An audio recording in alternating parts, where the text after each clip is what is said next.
हाँ जी, क्या हाल चाल है। तो भाई मैं सोच रहा हूँ कि आपको ये क्वेश्चन कराई दूँ ताकि आपका चैप्टर कंप्लीट हो। जिन लोगों को लग रहा है भारी हो गई क्लास, वो बाद में देख लेना। जिनको लग रहा है कि भाई एक बार में ख़त्म करो, वो देख लो। इलस्ट्रेशन नंबर 6 है एसएम की। कॉपी में भी लिख लेना और 2 कॉपी बनाना भाई। जब आप क्लास देखें और क्लास के दौरान आपको कुछ चीज़ें ऐसा लगे कि मुझे लिख लेनी चाहिए, है ना, भले ही आपके पास है ये प्रिंट आउट हो इसका, या भले आप इससे बाद में लिखें अपनी कॉपी में या प्रिंट आउट रखें, बट क्लास के दौरान कुछ इंपॉर्टेंट चीज़ लिखनी है तो उसी एक रफ पेपर में लिख लिया करो। उसके बाद जो फेयर नोट्स बनाने उसको अच्छे से सारी चीज़ें इनकॉर्पोरेट करके बनाया करो। और जब भी नोट्स बनाओ तो हर चैप्टर के बाद, हर कॉन्सेप्ट के बाद, चैप्टर के बाद खासकर अगर चैप्टर के यूनिट्स हैं तो यूनिट्स के बाद कुछ पेजेस जो है उसे छोड़ दिया करो। उससे क्या होगा कुछ पेजेस छोड़ने से, कि अब बाद में जो आपके पास चीज़ें होगी, कुछ एग्जाम क्वेश्चंस आएंगे एटसेट्रा एटसेट्रा, वो आप इनकॉर्पोरेट कर पाओगे, वो आप इनकॉर्पोरेट कर पाओगे। तो ये चीज़ यहाँ लिखी है। तो चलिए शुरू करते हैं। Illustration number 6। XYZ Limited took over a running business with effect from 1st April 2021. XYZ Limited took over a running business। तो रनिंग बिजनेस को लेते हैं और बैक डेट से लेते हैं। ये पूरा पूरा किस्सा है। कंपनी बनने के बाद बिजनेस एक्वायर करोगे, प्री इनकॉर्पोरेशन नहीं होगा। बैक डेट से लोगे, प्री इनकॉर्पोरेशन होगा। कंपनी आप 1 अगस्त को इनकॉर्पोरेट करते हैं। समराइज पीनल तो पूरे साल का ही गिवन है 31 मार्च 22 का, जिसमें कुछ ग्रॉस प्रॉफिट है, sales minus cost of sales, gross profit, salary, stationery, travelling expense, advertisement expense, miscellaneous trade expense, rent, electricity charges, directors fees. अगर आपने 11th या फाउंडेशन करा है सीए का तो उसमें आपने पीएनएल देखा ही होगा। तो ऐसे घबरा मत जाइएगा ये क्या लिखा हुआ है भैया, ये ग्रॉस प्रॉफिट है और ये सारे खर्चे हैं। जो 10 हैं तो 10 हो सकते हैं, 100 लिखें तो 100 हो सकते हैं, अल्टीमेटली सारे खर्चे हैं। कुछ बैड डेट्स हो गए। अब मुझे ये तो एक्सप्लेन नहीं करना ना कि बैड डेट्स क्या होते हैं। बैड डेट्स क्या होते हैं मुझे कुछ ऐसा एक्सप्लेन करने की जरूरत तो नहीं है ना। जो डेटर्स बैड हो जाते हैं, पैसा नहीं आता जिनसे, उन्हें बैड डेट बोलते हैं। सब 11-12 की चीजें तो नहीं होगी यहाँ तो हायर लेवल की चीजें होगी। Commission to selling agent, selling agents को कमीशन दी, खर्चा आया, टैक्स ऑडिट की फीस लगा, डेवेंचर इशू करे होंगे, उन डेवेंचर्स पे इंटरेस्ट गया होगा। कुछ इंटरेस्ट आपने वेंडर को दिया, वेंडर बोले तो जिसका बिजनेस खरीद रहे हो वो वेंडर। कुछ सेलिंग एक्सपेंसेस हैं, कुछ डेप्रिसिएशन है, एंड में नेट प्रॉफिट आ गया, काम आपका खत्म हो गया। काम आपका खत्म हो गया, बस यही था और कुछ नहीं था। कुछ यहां पर एडिशनल इंफॉर्मेशन की बने हैं जिसमें ABCDE पॉइंट्स की बने। एक एंटर यहां पे और लगा देना है मेरे को, उसके बाद ये लाइन लिखिए। एडिशनल इंफॉर्मेशन में क्या इंफॉर्मेशन है वो देखेंगे जरा। टोटल सेल जो है वो साल की है 19,20,000, जो इवनली है अप टू 30 सितंबर 21, और उसके बाद उसमें 2/3 का इंक्रीज हो गया।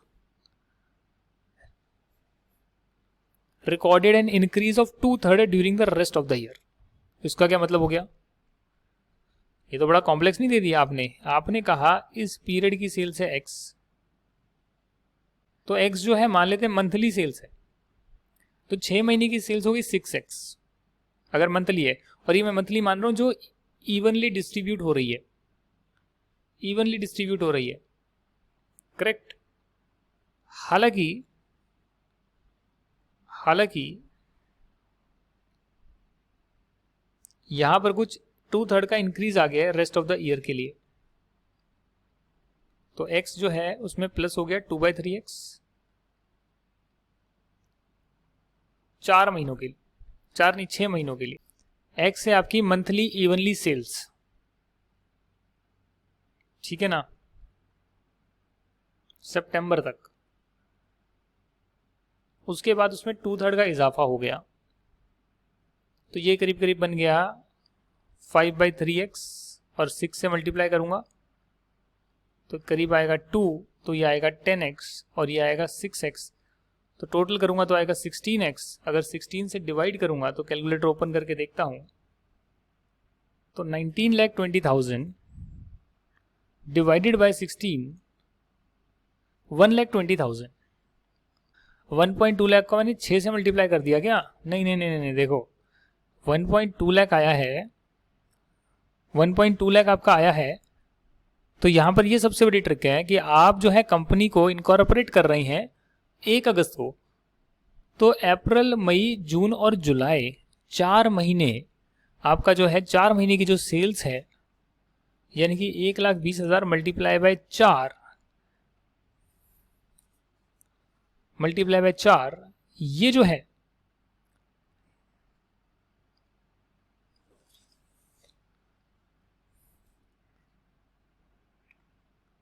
$1,20,000 मल्टीप्लाई बाय 4, ये जो है आपका 4.8 लाख,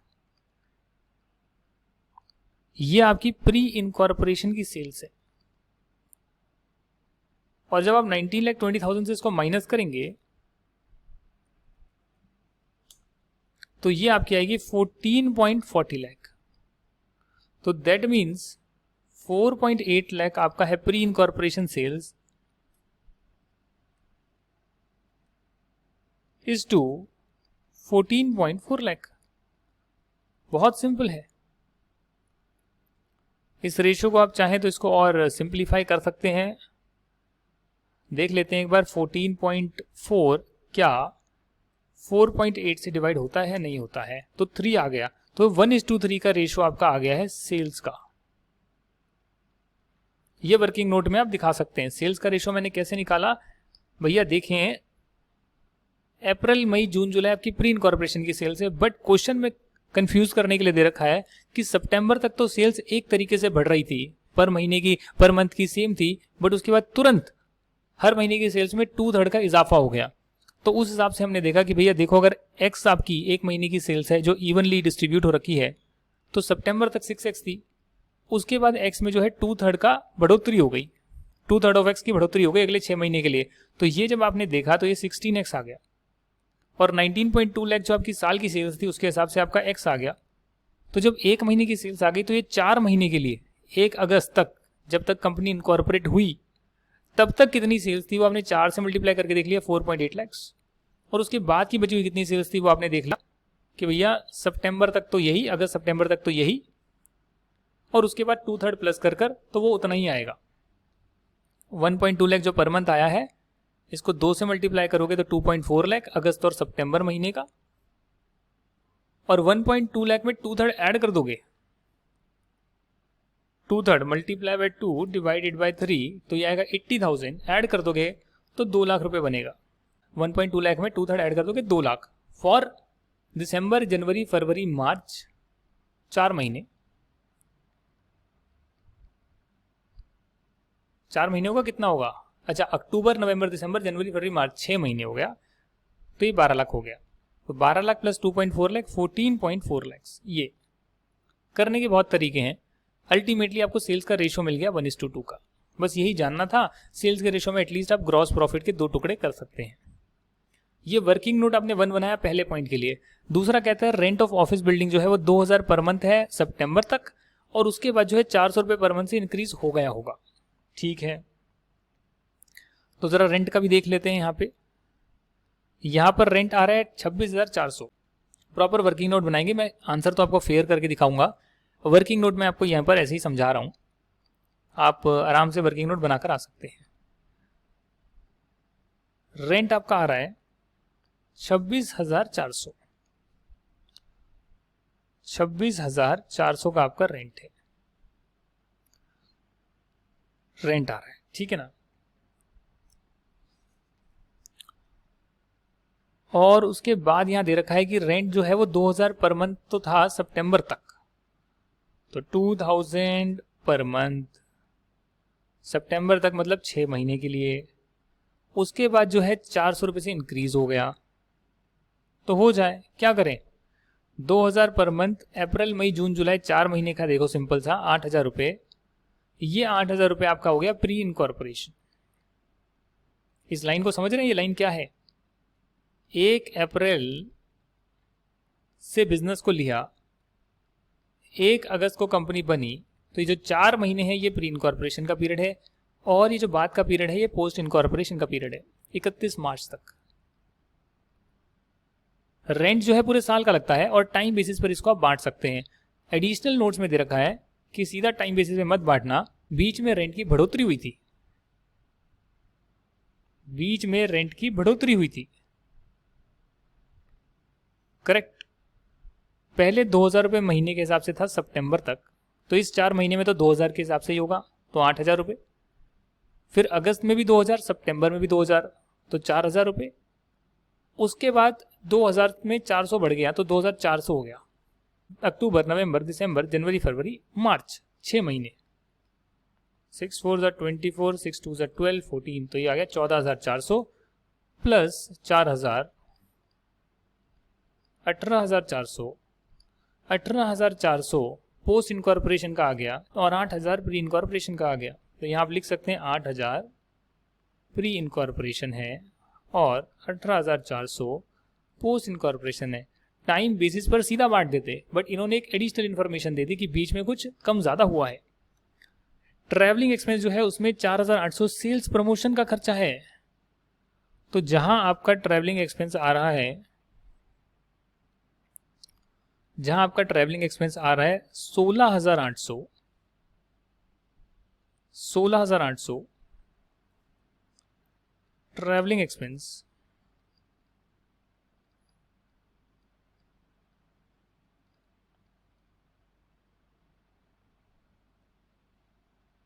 सोलह हजार आठ सौ,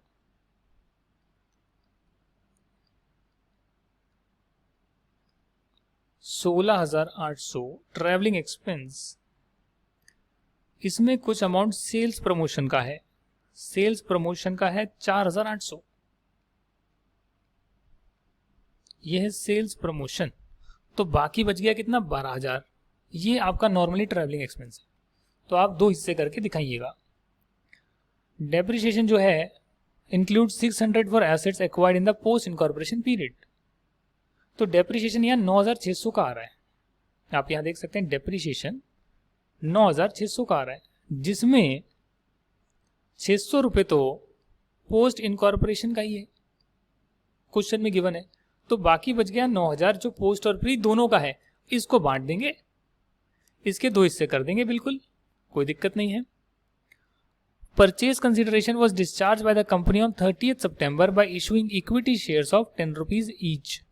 कोई बात नहीं, आपको बताना है, स्टेटमेंट बनानी है showing profit and allocation of expenses between pre and post period. आपको P&L बनाना है, बस यही आपका आंसर है। तो इसकी हेडिंग आप लिखिएगा, जो भी कंपनी है XYZ लिमिटेड,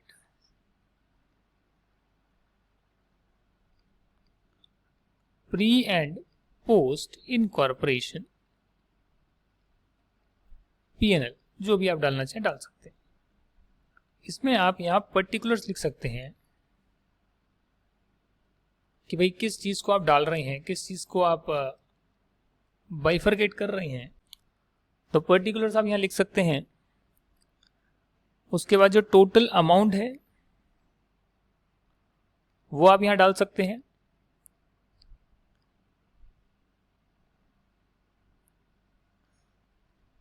ठीक है ना। उसके बाद आप यहाँ रेशो लिखेंगे, किस रेशो में बांट रही हैं, और अल्टीमेटली आप लाइन तो मैं ऐसे ही खींच पाऊंगा, प्री और पोस्ट पीरियड में बांट देंगे, ऐसे कर कर आप बांट देंगे। तो बस यही टेबल बनानी है और तो कुछ करना नहीं है। क्या बांटना है, प्रॉफिट एंड लॉस को बांटना है ना। वैसे यहाँ पे लिखते हैं नहीं pre and post incorporation P&L नहीं लिखते, बल्कि यहाँ लिखते हैं statement showing profits for pre and post incorporation period, ये भी लिखते हैं। मैंने pre and post incorporation P&L लिख दिया, ठीक है। तो आप एक एक चीज को बांटेंगे। सेल्स से स्टार्ट करते हैं, सेल्स गिवन नहीं है तो ग्रॉस प्रॉफिट को बांटेंगे आप, जो 3,20,000 रुपये है। रेशो जो है सेल्स का रेशो रहेगा, और सेल्स का रेशो क्या है वो ऊपर हमने देखा है, 1:2 का हम निकाल चुके हैं। 1:3 का रेशो है, तो उस हिसाब से आप बांटेंगे 1:3। तो इसका मतलब 3,20,000 को 1:3 है, तो 1 + 3 4, 4 से डिवाइड करोगे, 4 से डिवाइड करोगे तो 80,000 इस हिस्से में जाएगा, और मल्टीप्लाई बाय 3 2,40,000 यहाँ जाएगा। क्या आपको बांटना आता है क्या ये? बांटना आता है? जैसे 3,20,000 है, इसको 1:3 के रेशो में बांटना है, 1:3। तो ये आपको आता है क्या? किया है क्या कभी 10th में, 6th स्टैंडर्ड में? ऐसे करते हैं ना, 3,20,000 डिवाइडेड बाय 4 इक्वल टू 80,000।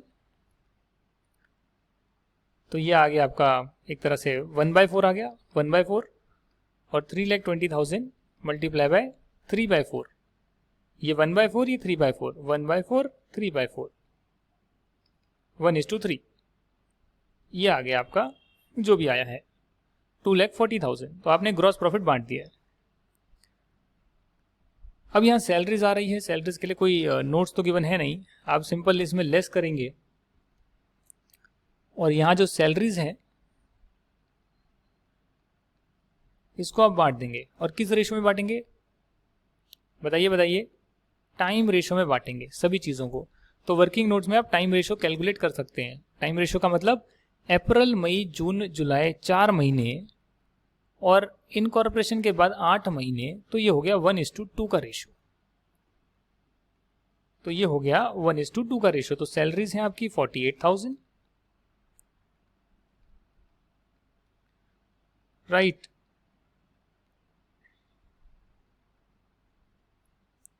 और रेशो है आपका 1:2 का रेशो। तो अगेन इसको आप 3 से डिवाइड करिएगा, 1/3 से डिवाइड करिएगा 48,000 को, तो 16,000 यहाँ आएगा और 2 से गुना कर लीजिएगा तो ये भी आ गया 32,000। दोनों को ऐड करोगे तो आएगा 48,000। तो सैलरी आपने दोनों में बांट दिया। ट्रैवलिंग का खर्चा है, स्टेशनरी है, स्टेशनरी को बांट दीजिए 4800 को। स्टेशनरी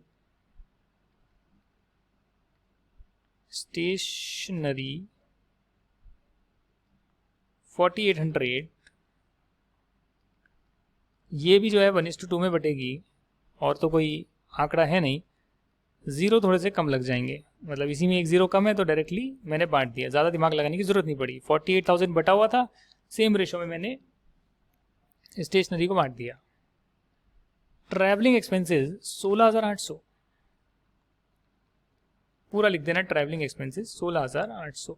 ट्रैवलिंग एक्सपेंसेस जो हैं मैं इनको बांटना तो टाइम के हिसाब से चाहता हूँ।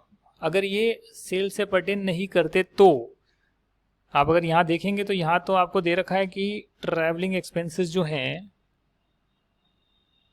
यहाँ आप देखोगे ट्रैवलिंग एक्सपेंसेस जो हैं वो सेल्स के रेशो में बढ़ते हैं। आप चाहें तो पूरा सेल्स के रेशो में बांट सकते हैं, बट कायदे में जो है बुक में जैसा किया हुआ है, और दूसरी एजम्पशन जो आप ले सकते हैं वो ये है भैया, जो ट्रैवलिंग एक्सपेंस सेल से जुड़े हुए हैं, जैसे जाते हैं ना डोमिनोज की डिलीवरी लेने के लिए, वो आप सेल्स के रेशो में बांटें, बाकी जो है उसे सेल्स के रेशो में ना बांटें आप। तो आपके क्वेश्चन में गिवन था ट्रैवलिंग एक्सपेंस 16,800 में से वर्किंग नोट में गिवन है 4,800 तो सेल्स प्रमोशन का है, ठीक है ना। तो ट्रैवलिंग एक्सपेंस जो है उसका वर्किंग नोट आप यहाँ डालकर आ सकते हैं। और वर्किंग नोट में क्या दिखाएंगे आप, ये देखिए 4,800 सेल्स से पर्टेन करता है, सेल्स प्रमोशन से, उसको 1:3 के रेशो में बांटें आप। अब यहाँ देखेंगे आपका जो ये 4800 है, इसे आप सेल्स के रेशो में बांटें प्री और पोस्ट में, क्योंकि ये सेल्स प्रमोशन का खर्चा है। तो 4800 को जरा डिवाइड करते हैं 4 से, तो यह आया 1200। ये 1200 यहाँ आ गया, 1200 लेस कर लीजिए, बाकी का यहाँ आ जाएगा। तो ये हो गया आपका सेल्स प्रमोशन। इसको अलग से दिखा सकते हो, दोनों मर्ज कर ट्रैवल करते हो और उसमें वर्किंग नोट डाल के आ सकते हो। और ये आपके जो 12,000 हैं इसको आप 1:2 में कर रहे हैं नॉर्मली जैसे आप करते हैं। तो 3 से डिवाइड करेंगे तो आएगा 4,000, और मतलब 1/3 करेंगे तो 4,000, और 2/3 करेंगे तो 8,000। तो ये प्री हो गया, ये पोस्ट हो गया। 4,000 और 1200 है 5,200। ट्रैवलिंग एक्सपेंस है 5,200। वर्किंग नोट का नंबर डाल देना, वर्किंग नोट नंबर 6, 7 जो भी नंबर है आपका। और 3,600 प्लस 8,000 हो गया आपका 11,600। गलत तो नहीं कह रहा मैं, 11,600। दोनों को ऐड करोगे तो कितना बनेगा आप देख लो, 16,800, ठीक है ना। तो ट्रैवलिंग एक्सपेंस भी आपने बांट दिए, एक एक करके सारी चीजें आप बांटते रहेंगे। एडवर्टीजमेंट का खर्चा है 16,000 का। एडवर्टीजमेंट 16,000 सेल्स के रेशो में बटेगा 1:3 के रेशो में। और तो एडवर्टीजमेंट का कोई एडिशनल पॉइंट गिवन नहीं है जिससे कि हमें और क्लैरिटी मिले। तो इसका मतलब 1:3 का मतलब है कि आप 1/4 यहाँ डालेंगे और 3/4 जो है वो यहाँ डालेंगे। तो ये आपने एडवर्टीजमेंट को भी डाल दिया। मिसलेनियस ट्रेड एक्सपेंसेस हैं, मिसलेनियस ट्रेड एक्सपेंसेस, ट्रेड से जुड़े हुए एक्सपेंसेस। आप यहाँ देखेंगे, आपको मैंने यहाँ वर्किंग नोट में भी लिखवाया है, मिसलेनियस एक्सपेंसेस ट्रेड से जुड़े हुए सभी जो है टाइम रेशो में बढ़ते हैं। मिसलेनियस एक्सपेंडिचर जो है टाइम रेशो में बढ़ता है। तो ये आपका आ गया मिसलेनियस एक्सपेंसेस 37,800 1:2 में बटेगा। ठीक है ना। 1:2 का मतलब है इसको आपने करा 1/3, 37,800 डिवाइडेड बाय 3, तो 12,600 यहाँ डाला। ठीक है ना, 2 से गुना कर लिया इसको, तो 25,200 यहाँ डाल दिया।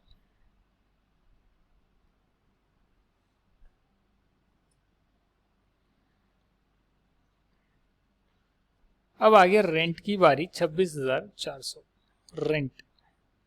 पर रेंट का जो है एक एडिशनल पॉइंट नीचे गिवन था जो मुझे याद आया, और इसमें लिखा था 2,000 प्रति महीना चल रहा था सितंबर तक। तो इसका वर्किंग नोट डाल के आ सकते हो, 2,000 2,000 2,000 2,000। 1 अगस्त तक जब कंपनी इनकॉर्पोरेट हुई उससे पहले का बना हुआ 8,000 और बाकी का बना होगा 18,400, ऐसे ही कुछ बना होगा रेंट 18,400। तो वर्किंग नोट नंबर डाल के आ सकते हैं, और कुछ इसमें ज़्यादा दिमाग लगाने की ज़रूरत नहीं है। रेंट के बाद जो है इलेक्ट्रिसिटी चार्जेस हैं, जिसका कोई एडिशनल पॉइंट में एडिशनल इन्फॉर्मेशन गिवन नहीं है, तो इसको ऑब्वियसली आप जो है इलेक्ट्रिसिटी एक्सपेंसेस को जो है 4,200 में आप डाल सकते हैं। मतलब 4,200 जो है उसे टाइम रेशो में डाल सकते हैं। तो 3 से डिवाइड कर दीजिए, 1/3 1400 मल्टीप्लाई बाय 2 2800। अब है आपकी डायरेक्टर फीस, और डायरेक्टर फीस में आपको बता दूं, डायरेक्टर सिर्फ कंपनी के ही होते हैं। तो जब डायरेक्टर की फीस जाएगी तो ये पूरा पूरा पोस्ट में जाएगा।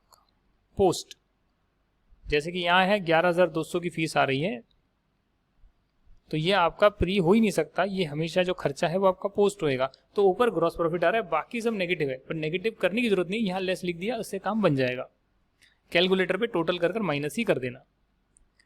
आपके कुछ बैड डेट्स आ रहे हैं, और अगेन जो बैड डेट्स है उसे आप सेल्स के रेशो में डाल सकते हैं, क्योंकि जितनी जितनी सेल्स हुई उसके हिसाब से उतना बैड डेट आना चाहिए। तो 3,200 रेशो होगा आपका 1:3, जहाँ तक मुझे पता है। तो इसको आप 4 से डिवाइड करें, 1/4 अलग निकालें आप, 800 आएगा। 3 से मल्टीप्लाई करें, 2400 आएगा। करेक्ट, खत्म हो जाएगा ये तो। अरे यार, इसको थोड़ा तो खींच लेते हैं, यहाँ तक तो लपेट दूंगा। बैड डेट के बाद है कमीशन टू सेलिंग एजेंट्स। यही काम तो मुझे पसंद नहीं है, वहाँ से देखकर यहाँ उतारना है, ये मुझसे नहीं होता है यार। पेपर में तो उतारना पड़ेगा ना, हाँ उतारना पड़ेगा, वो आपको पड़ेगा ना, मुझे तो समझाने का काम करना है। कमीशन टू सेलिंग एजेंट्स, और ये कितनी आ रही है आप यहाँ देखेंगे, ये है आपकी 16,000। करेक्ट, सेल्स से जुड़ी हुई है तो 1:3 के रेशो में बांटेंगे, यानी 1/4 इधर जाएगा, 3/4 जो है वो यहाँ जाएगा। फिर है आपकी टैक्स ऑडिट फीस। मैंने आपको बताया टैक्स ऑडिट फीस जो है वो आप सेल्स के रेशो में बांट दो, क्योंकि वो पहले भी करवानी हो सकती थी, बाद में भी करवानी हो सकती है, वो सिर्फ कंपनी से पर्टेन नहीं करती है, इसके लिए आप सेल्स के रेशो में डाल दो। तो ये अब कैसे करोगे इसको 4 से डिवाइड करो, 1500 आएगा। 3 से मल्टीप्लाई कर दो, तो 3/4 आपका 4500 आएगा। डिबेंचर का इंटरेस्ट जो है वो सिर्फ कंपनी के हिस्से में जाएगा, डिबेंचर इंटरेस्ट, क्योंकि इंडिविजुअल या फर्म जो भी जिसको भी एक्वायर करा है उसने डिबेंचर इशू नहीं करे होंगे। 3000 ये हमेशा पोस्ट होगा, ये जाएगा कंपनी के नाम पे। इंटरेस्ट आपने पे करा वेंडर को 4200, आपने इंटरेस्ट पे करा है 30 सितंबर को, तो यहां थोड़ी सी कंफ्लिक्ट आ गया। कंपनी के पास जो है, कंपनी इनकॉर्पोरेट 1 अगस्त को, तो 1 अगस्त के बाद का पोर्शन का जो इंटरेस्ट है, यानी कि 2 महीने का अगस्त सितंबर का, वो आप डाल दीजिए बाद में, और इससे पहले का जो इंटरेस्ट है वो आप डाल दीजिए पहले। तो ये आपका इंटरेस्ट आ गया। इंटरेस्ट आ गया तो कितने महीनों में डालेंगे ये? 4200, ये 6 महीने का इंटरेस्ट है। अप्रैल मई जून जुलाई अगस्त सितंबर, 4 महीने पहले और 2 महीने बाद में, यानी 2:1 के रेशो में बांट दोगे आप।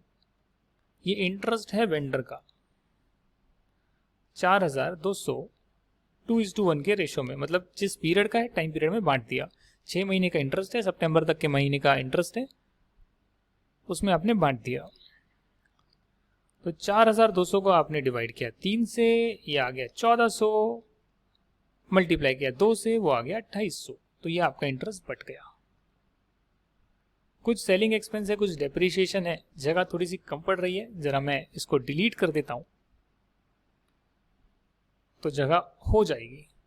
अब ये आपका जो है यहां पर आया है आपका सेलिंग एक्सपेंसेस आए हैं कुछ, तो जाहिर सी बात है सेलिंग एक्सपेंसेस जो होंगे वो तो सेल्स के रेशो में ही जाएंगे। करीब 25,200। एक बार देख लेता हूँ यार, सारी हमने एडजस्टमेंट कवर कर ली है। डेप्रिसिएशन की बाकी है, रेंट वाला कर लिया, टोटल सेल्स का कर लिया, परचेज कंसिडरेशन भी देख लिया कि सितंबर तक का था, डेप्रिसिएशन बाकी है, बाकी सब हम कर चुके हैं। तो सेलिंग एक्सपेंस को भी आप 1:3 के रेशो में बांट दीजिए। तो सबसे पहले आपको रेशोज देखने हैं, भाई सेल्स का क्या है, टाइम पीरियड का क्या है, या कोई स्पेसिफिक एडजस्टमेंट है कि ये जो है इतने पीरियड का जो है, पोस्ट वाले पीरियड का इतना होगा, प्री का इतना होगा, वो आपने वर्किंग नोट्स में देख लिया। फिर बस आपने पूरे P&L को बांट दिया। ये काम आपको करना है। तो आप इसको 4 से डिवाइड करेंगे, अगर 6300 मल्टीप्लाई बाय 3, 18,900, ठीक है ना। तो ये बट गया आपका। उसके बाद आपका आ गया डेप्रिसिएशन। तो डेप्रिसिएशन के लिए आपका कुछ यहाँ पर कुछ नोट दे रखा है। यहाँ पे depreciation include 600 for the assets acquired in the post incorporation period. तो 9,600 का डेप्रिसिएशन है, जिसमें से 600 तो पोस्ट का ही है, बाकी जो 9,000 है, 9,600 में से उसे आप टाइम पीरियड में बांटेंगे। टाइम पीरियड का मतलब आप 1:2 में बांटेंगे, है ना। 3 से डिवाइड करा 3,000, 1/3, 2/3 आएगा 6,000।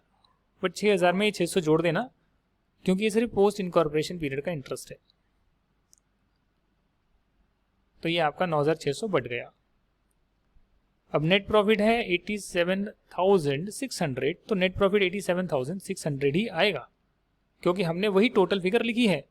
ग्रॉस प्रॉफिट में से सारे खर्चे जो लिखे थे उसी को हमने बांटा है, हमने कुछ अलग नहीं किया। बट यहां क्या टोटल होगा वो जरा आपको देखना पड़ेगा। हेलो, हाय, गुड मॉर्निंग। तो भाई ये देखो, आप इसका जो है टोटल जरा मार लेते हैं। ये प्रॉफिट है, प्रॉफिट तो खैर ग्रॉस प्रॉफिट तो बाद में हम माइनस कर लेंगे। इंटरेस्ट पेड टू वेंडर जो है वो कुछ ना कुछ गड़बड़ हो गया ना। मतलब मैंने यहाँ लिखा है 2:1, तो 2800 यहाँ आना चाहिए आइडियली, और 1400 यहाँ आना चाहिए, जो मुझे लग रहा है। ये थोड़ा सा गलती हो गई थी, मैंने देखा 2:1 तो लिखा बट उल्टा डाल दिया। अब इसके बाद जो है एक बार टोटल कर लेते हैं।